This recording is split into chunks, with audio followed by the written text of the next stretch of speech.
DevOps versus data science ఈరోజు మనము ఈ వీడియోలో లో కోడింగ్ ఎక్కడ ఉంటుంది, జాబ్ రోల్స్ ఎలా ఉంటాయి అండ్ కోడింగ్ ఎలా ఉంటుంది అండ్ దాని తర్వాత వచ్చేసి సాలరీ ఎలా ఉంటుంది, ఫ్యూచర్ ఎలా ఉంటుంది, తర్వాత ఎంఎన్సీలో ఉంటాయా, ఇప్పుడు కాల్స్ ఉన్నాయా, నాన్ ఐటీ వాళ్ళు రావచ్చా, ఏ ఇంపాక్ట్ ఎలా ఉంటుంది, ఫ్రెషర్ ఆపర్చునిటీస్ ఇలా డీటెయిల్గా మనం మాట్లాడుకుంటూ వెళ్దాం.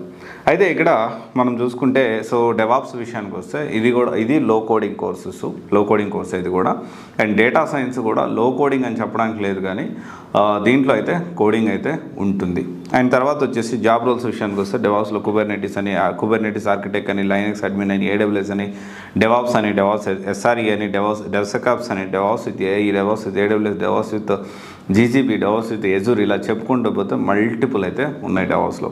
And at same time data సైన్స్లో చూసుకుంటే డేటా సైన్స్లో కూడా చాలా ఉన్నాయి, లైక్ మెషిన్ లెర్నింగ్ ఇంక్లూడ్ అయి ఉంటుంది. At the same time data అనలిస్ట్గా కావాలంటే డేటా అనలిస్ట్గా వెళ్ళొచ్చు. అండ్ దాంట్లో చూసుకుంటే మళ్ళీ ఇంకా ఇన్ డీటెయిల్గా వెళ్తే పవర్ బిఐ వెళ్ళొచ్చు, తర్వాత మళ్ళీ పైథాన్ సైడ్ వెళ్ళాలంటే పైథాన్ సైడ్ వెళ్ళొచ్చు. ఇలా చెప్పుకుంటూ పోతే దీంట్లో కూడా చాలా మల్టిపుల్ జాబ్ రోల్స్ ఉన్నాయి. అండ్ రెండు కూడా వ్యాస్ట్ సిలబస్లే. అంటే వ్యాస్ట్ సిలబస్ అంటే చాలా ఎక్కువ సిలబస్సే ఉంటుంది. అప్పటికప్పుడు ఏదో ఒక 3 monthsలో నేర్చుకునేది మనం జస్ట్ ఒక జాబ్ ఇంటర్వ్యూ క్రాక్ చేయడానికి ఉపయోగపడుతుంది, కానీ ఫర్దర్గా ఆన్గోయింగ్ ప్రాసెస్ డెఫినెట్లీ రిక్వైర్డ్, ఎప్పటికప్పుడు అప్డేట్ అవ్వాల్సిన అవసరం ఎంతైనా ఉంది. అండ్ తర్వాత విషయానికి చూసుకుంటే కోడింగ్ డెవాప్స్లో అయితే మేనేజబుల్ అండ్ డేటా సైన్స్లో మేనేజబుల్ అని చెప్పడానికి లేదు, కొంచెం కోడింగ్ అయితే ఉంటుంది. బట్ ప్రాపర్గా మనం ప్లాన్ చేసుకొని స్టెప్ బై స్టెప్ మనం ప్రాక్టీస్ చేసుకుంటూ మనం real time scenarios, real time projects చేసి జాయిన్ అయ్యేటప్పుడే మనం చేసుకునేటప్పుడు real time projects, real time scenarios and multiple assignments మనం చేయడం ద్వారా మనం డెఫినెట్లీ దాంట్లో ఇంప్రూవ్ అవ్వడానికి ఛాన్సెస్ ఉంటుంది.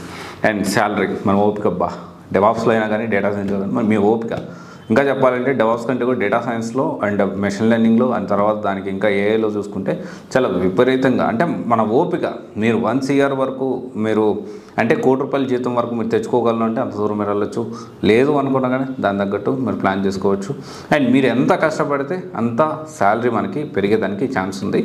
అండ్ తర్వాత ఫ్యూచర్ వచ్చేసి డెవాప్స్ బాగుంటుంది అండ్ ఏఐ టూల్స్ ఇంక్లూడ్ అయ్యాయి, as well as data science కూడా చాలా బాగుంటుంది. అండ్ ఇది ఎంఎన్సీలో స్టార్టప్లో మిడ్ లెవెల్ కంపెనీస్లో ఉంటుందంటే మోస్ట్లీ డేటా సైన్స్ అయితే మిడ్ లెవెల్ నుంచి హై లెవెల్ కంపెనీలో ఉంటుంది, స్టార్టప్లో కొంచెం తక్కువ ఉంటుంది.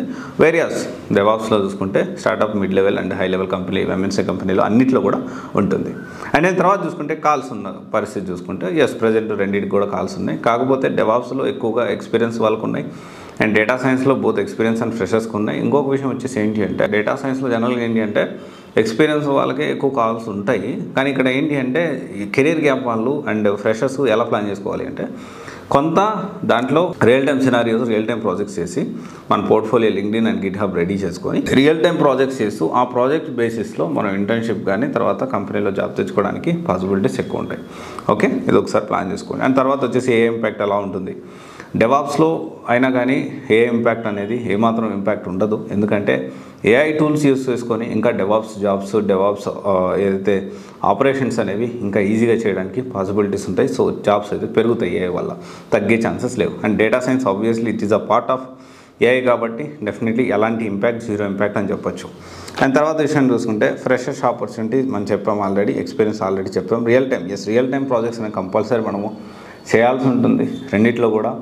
అండ్ డేటా సైన్స్ అయినా చూసుకున్నా, డెవాప్స్ అయినా చూసుకున్నా, ఇప్పుడున్న సిచ్యువేషన్లో నేను ఆ ప్రాజెక్ట్ చేశాను, నేను రియల్ టైం చేశాను, నేను ఇది చేశాను, నాకు ఇన్స్టిట్యూట్ అది ఇచ్చింది అని చెప్పి సర్టిఫికేట్లు ఇవన్నీ కాకుండా నువ్వేం చేసావు అనేది రిఫ్లెక్షన్, ప్రూఫ్ ఆఫ్ ఎవిడెన్స్ కింద మన లింక్డ్ఇన్ ప్రొఫైల్ అనేది చాలా ఇంపార్టెంట్, గుర్తుపెట్టుకోండి. ఒకప్పుడు ఒక 8 years back LinkedIn profile importance ఉండే, కానీ ఇంత ఇంపార్టెన్స్ లేదు. కానీ ఇప్పుడు ఇంటర్వ్యూలో కూడా వాళ్ళు మీ లింక్డ్ఇన్ ప్రొఫైల్ అనేది మీతో మాట్లాడితేనే మీ లింక్డ్ఇన్ ప్రొఫైల్ చెక్ చేసే పరిస్థితి ఉంది ఇప్పుడు. సో మీరు Day 1 కోర్సులో జాయిన్ అయిన Day 1 నుంచి లేకపోతే మనం ఫ్రీగా ప్రొవైడ్ చేస్తున్నాం DevOps with AWS plus AI మన సివైసాఫ్ట్ ఛానల్లో, అండ్ లేకపోతే టెస్టింగ్ కానివ్వండి, లేకపోతే సేల్స్ కానివ్వండి. మనం ఏంటి అంటే ఖచ్చితంగా మనము ప్రాపర్గా ఆలోచించుకొని ప్లాన్ చేసుకోవాల్సిన అవసరం ఎంతైనా ఉంది. అండ్ మనం Day 1 నుంచి మన లింక్డ్ఇన్ ప్రొఫైల్ అనేది బిల్డ్ చేసుకోండి, ఆ లింక్డ్ఇన్ నెట్వర్క్ బిల్డ్ చేసుకోండి.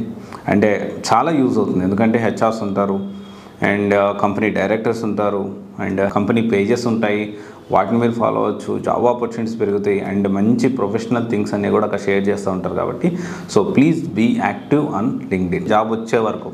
ఓకే, ఇది ఒకసారి ఆలోచించండి. Thank you. This is Raj signing of.